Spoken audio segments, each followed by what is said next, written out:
Turuan mo akong maging bukas palad.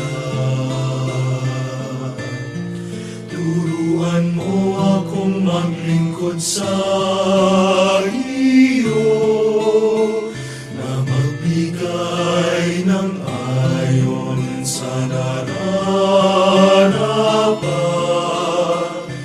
na walang hinihintay mula sa'yo, na mag-ibag ang di inaalintanan, mga hirap na dinaranas sa tuwing ay magsumikap na hindi humahanap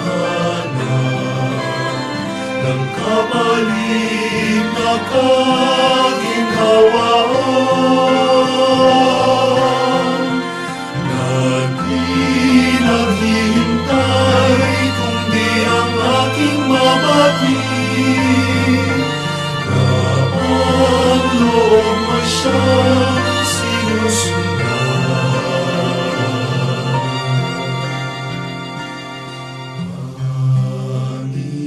Panginoon,